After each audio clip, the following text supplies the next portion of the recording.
Hyderabad, Narayanguda east police, east zone task force എന്നിവരുടെ സംയുക്ത ഓപ്പറേഷനിൽ ഒരു വീട് കൊള്ളയടിക്കുന്ന സംഘത്തെ അറസ്റ്റ് ചെയ്യുകയും 5 കോടി രൂപ വില മതിക്കുന്ന മോഷ്ടിച്ച സ്വത്തുകൾ കണ്ടെടുക്കുകയും ചെയ്തു.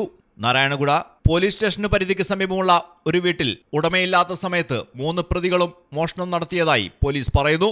710 ക്യാരറ്റ് വജ്രാഭരണങ്ങളും 1 കിലോ 420 ഗ്രാം സ്വർണ്ണാഭരണങ്ങളും 20 ലക്ഷം രൂപയും മോഷ്ടാക്കളുടെ പക്കൽ നിന്നും കണ്ടെടുത്തു. കൂടാതെ 24 രാജ്യങ്ങളിൽ നിന്നുള്ള വിദേശ കറൻസിയും 215 ഗ്രാം വെള്ളിയും കണ്ടെടുത്തു.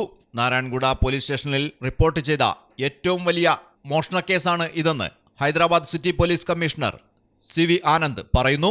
ദുബായിലേക്ക് പോയ രാഹുൽ കേഡിയുടെ വീട്ടിൽ നടന്ന മോഷണം വീട്ടിലെ CCTV ദൃശ്യങ്ങൾ നോക്കിയാണ് പ്രതികളെ പിടികൂടിയത്. മോഷണക്കേസിൽ പിടികൂടിയ ഒരാൾ കൊലപാതക കേസിലും പ്രതിയാണ്. 2025 ജനുവരിയിൽ 2 കൂട്ടാളികളുടെ സഹായത്തോടെ ദമാൽഗുഡ പോലീസ് സ്റ്റേഷന് സമീപം പ്രതി ഒരു വൃദ്ധയെ കൊലപ്പെടുത്തിയതായും പോലീസ് പറയുന്നു. ഈ കേസിൽ മോഷ്ടിച്ച സ്വത്തുകൾ ഇനിയും കണ്ടെത്താനായിട്ടില്ല. News desk Malayalam television.